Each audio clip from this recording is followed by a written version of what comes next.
Hello, I'm Chuck Phillip. About 55 years ago, I'd have been swimming in the spot that I'm standing as I make this slow 360-degree turn in the middle of the parking lot up here. Before this shopping center was built, this was the second shopping center.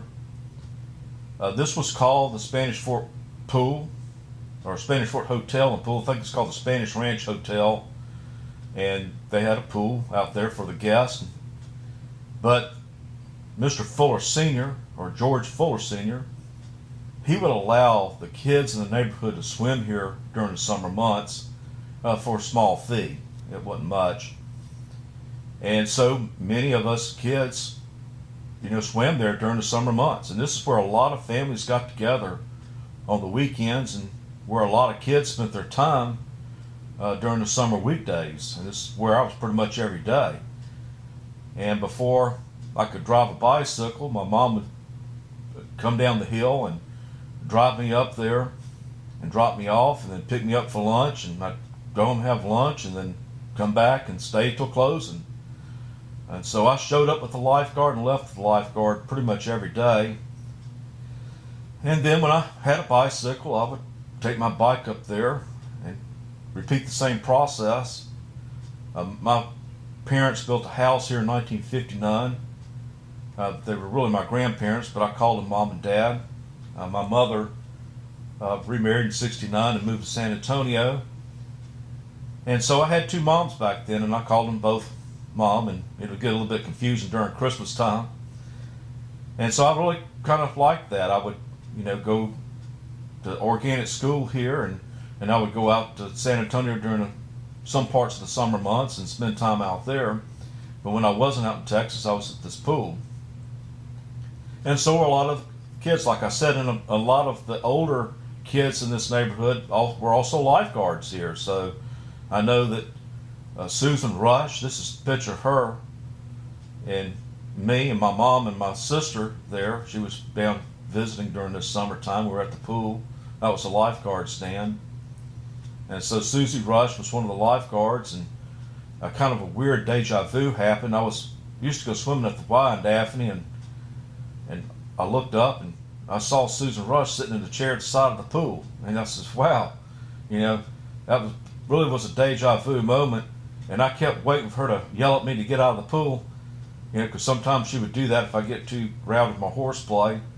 And the funny thing is, she told me to get out, I would have. Yeah, I haven't seen Susan Rush since then, so if you're out there, hello. But I think Lisa Slay was a lifeguard here. Mel Fuller was one of the first ones. And then I think Rick Luders was a lifeguard here at one time. I think David Hinger might have been one as well.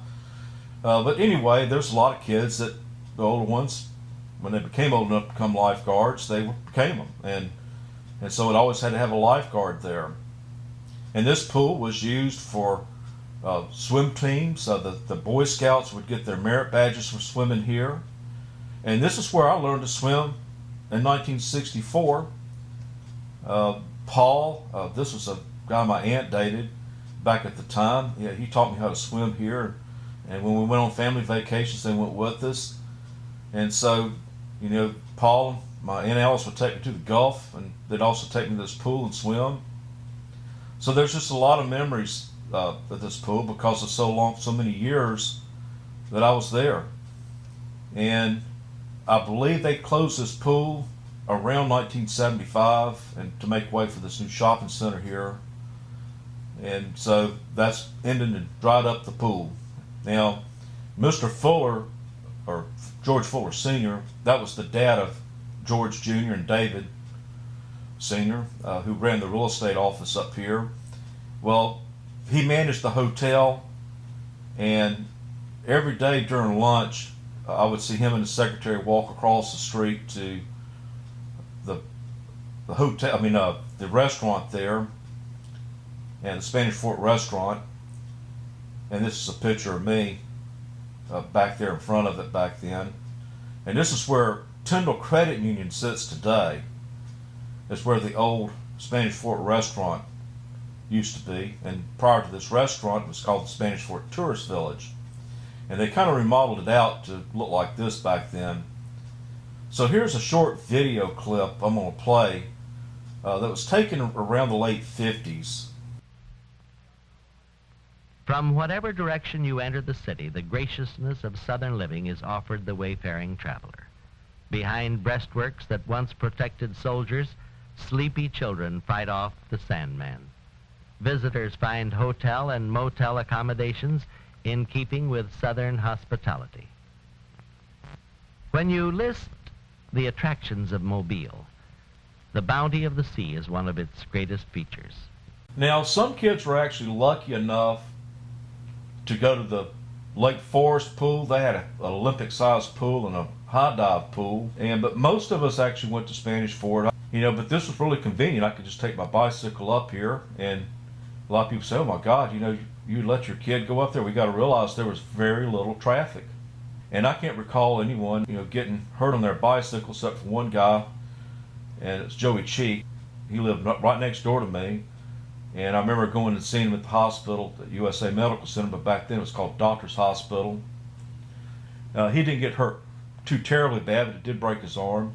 And then there was an incident that happened in the pool. This girl was either throwing change or keys, I believe it was keys, in the pool. And they went down into the drain area, and when she reached down, it pulled her arm into that, and they couldn't get it out, and she drowned in the pool. And so that was a real tragic story that happened there. But I can't recall any other serious incident happened there other than that. I remember one time I was running, shouldn't have been, and I slipped and fell and hit my back on the corner of the pool, and Mel Fuller took me back home in his car. Left my bicycle there. This was just really a laid-back era, and I miss it. I guess you'd had to gone through it to really realize how good it was back then. So you're always going to have these people out there, well, it really wasn't that good a time because you had this happen, you had this going on. But there's always been stuff going on since the beginning of time. But I can tell you this, it's far better than it is now, that's for sure. And, we just got along really well. The neighbors knew one another. Most people don't even know who lives next door to them now. We didn't need a HOA because all the neighbors pulled together when needed and took measures to beautify the neighborhood. And so, time marches on, and that's just what it is, I guess. But, every so often I look up the hill where I grew up, and I see the steps there, and I think about all the friends that would come over and would sit there. And, back then we didn't have cell phones. In fact, they were unheard of. And so no one was looking down at one of those. We were talking to one another and enjoying life, building forts out in the woods. And so that was just, to me, a much better time and place than where we are today. I may even do an episode on that at some point. But we had problems back then. We had the Vietnam War, and there was other divisive issues, but there's always been that since the beginning of time. But I do want to thank each and every one of you for tuning into this, and y'all send me some suggestions on what to do next. I'm open to that. And I hope you take the time to share these videos and like and subscribe to the channel, and also the other ones I've started and others I'm about to start. Peace out, guys. I greatly appreciate every one of you. Have a great summer.